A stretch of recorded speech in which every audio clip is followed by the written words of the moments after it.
My name is Race Agcaoili. I'm originally from Honolulu, Hawaii. I'm a libero on the NYU men's volleyball team. And I'm a senior in CAS studying public policy. Cool.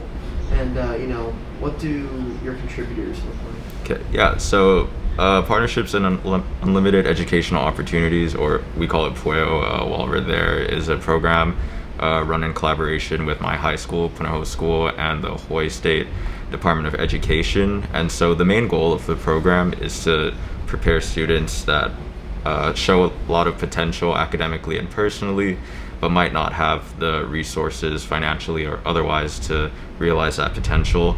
And so the program tries to bridge that gap between what the scholars show with their potential and provide resources. And so those resources look like SAT prep, teaching life skills and academic skills to improve like test scores, helping to apply for scholarships, college application support. And so it's a 6-year program where scholars are identified in 6th grade by their public school principals, and their names are submitted into the program. And so every year they're kind of kept track in cohorts where my school can give them support and provide them with all of the resources, whether that be financially helping with application fees, like I said, or utilizing the teachers that we have on campus who have a lot of experience with bridging students between where they are and where they need to be prepared for college. And so my contribution to the program, I actually worked there for 2 summers following my freshman and sophomore years of college.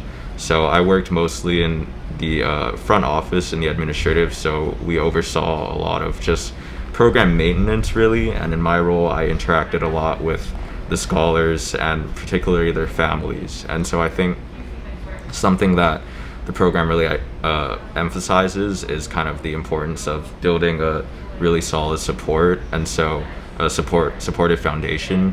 And so with that we have to engage a lot of not only the students themselves but also their families, and so being able to have a direct line of communication with them and meeting them where they are. A lot of them come from really difficult familial circumstances, and so we have to be able to kind of be a jack of all trades and deal with a lot of emotional problems, other kinds of conflicts that might arise when you're dealing with people who come from really difficult circumstances. And so that's kind of the front where I worked on, and then just making sure the program runs smoothly, so processing like any resource requests and just other administrative tasks. So that was my main role in all of it. That have resulted from your experience with PUEO that especially stick with you? Yeah, so I personally have really valued education. It's been a really valuable thing in my life. I grew up in similar circumstances to a lot of the kids that we service. I tested well and I had like great grades and everything, but my family wasn't necessarily like the richest, and so I depended a lot on the generosity of others to give me educational opportunities that I otherwise might not have. And so for me that inspired me to give back to kids that come from similar circumstances. And being that it's a partnership between like my high school, Punahou School, which is a private college prep school, and our public school education system in Hawaii, they really emphasize trying to like hire a lot of in-house people from the school to like kind of give back and contribute to the program in any way that we can. And so I was the person that the director of the program was one of my teachers in high school, and she was just amazing. And so she asked if I would join the program in the role that I did. And so I think that's like kind of the general like policy of the program, is like combining the resources that we have at the school. So that would include like IT, technological infrastructure, getting laptops to the kids, and then the more soft human side, so getting the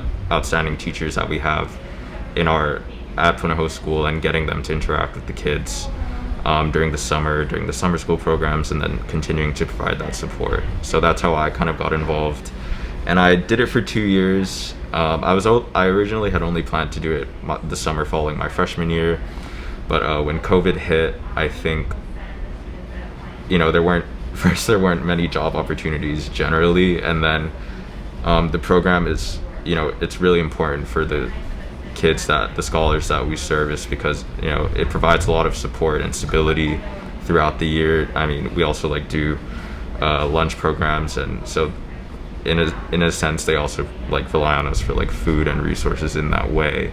And so returning to the program my second time around and having to run it in a distance learning online kind of format, I think it was valuable for me to give back in that way and help the program deliver on its promises to the scholars, while also kind of thinking and contributing to the program in that I was already kind of familiar with a lot of the processes and how things were supposed to be run. And so being that I had that experience, it provided a lot of stability for us to, continuing to deliver on all the things that the program stands for. So that's my involvement there too.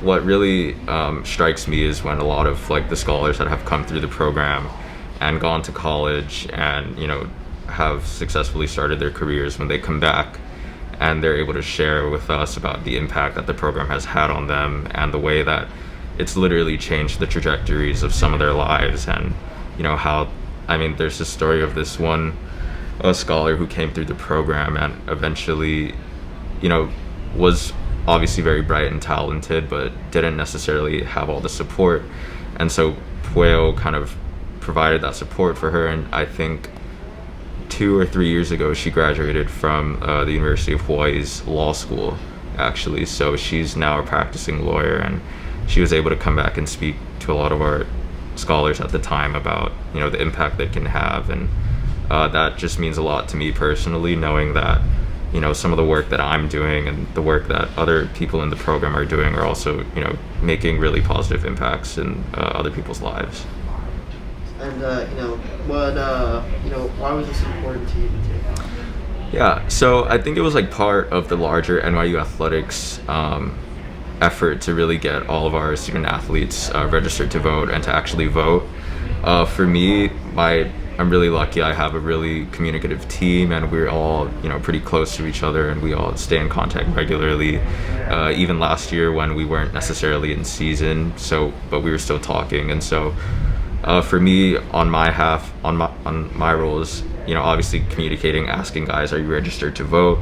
If not, providing resources for them to register within their own state, because not all of our guys were registered to vote, and not at the point when I initially asked them. And so just doing kind of a little bit of research for them, and depending on where they're from, because different states have different registration laws and processes, and so kind of helping guide them through that, and then getting registered to vote, and then trying to make an informed choice as much as possible. And for me, it was really important to get all the guys registered to vote and to actually do it, because I'm a public policy major, and so I spend a lot of like my time in college researching like political theory and just like the impact that politics can have on everyday lives. And there's like the famous saying, like, elections have consequences, and so even if the consequences aren't directly impacting you, they're impacting other people in your community. And so I think just bringing that to light and being a little bit more cognizant about the effects of voting, not voting, who you vote for, when you're voting, was really important for me. And getting the guys registered to vote, I think we managed to get everyone on the team to vote, so I felt really good about that. And it's also a testament to the guys on the team just being willing to embrace kind of that experience of voting during a time when there's a lot of noise surrounding that election. And so I think it was a really great learning experience for us, and a good kind of exercise in like civic engagement and stuff. Racial Equity Council discussions. What are some things you've taken away from these conversations? Yeah, so the conversations are pretty interesting. I think it was my first opportunity really to sit down with other guys that play volleyball in the conference that don't go to NYU.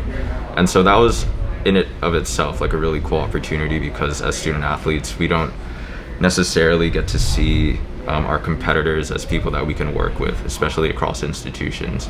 So that was already a really cool opportunity. I think with that, just, it said a lot, but really fostering a lot of conversations, surrounding ways that we can, about ways we can include more people in the landscape of volleyball. I think historically speaking, volleyball has been like pretty dominated by like certain demographics and certain geographic locations. But in the past couple of years, there have been a lot more schools across, D1, D2, D3, and run the gamut of all the NAIA schools of providing more opportunities for people to play volleyball.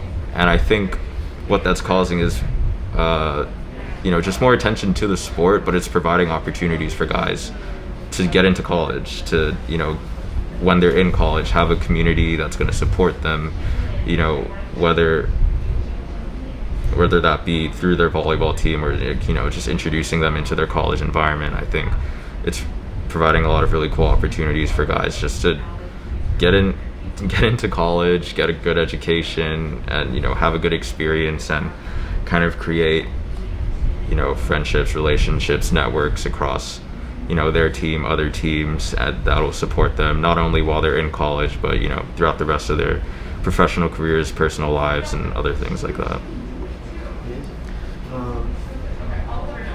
How has it, helped you develop as a leader, both on and off the court? Yeah, I think the biggest thing throughout my time at NYU that I've had to develop was just empathy.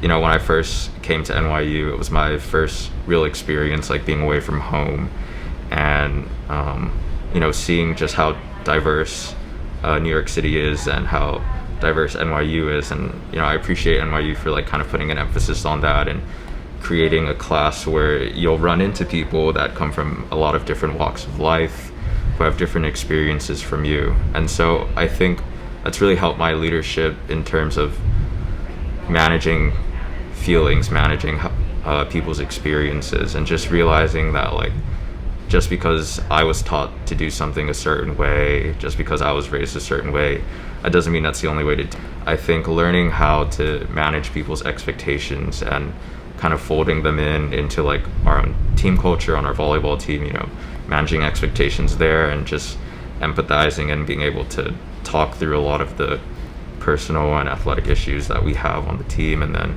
also being able to help, the underclassmen with stuff outside of volleyball, whether it be like course selection, help with like professors, how to get in contact with different people on campus, and pointing them in the direction of different resources. I think my involvement with NYU Athletics and then with all of the other things that I've done in my short professional career thus far has really helped me with that and developing my own leadership style.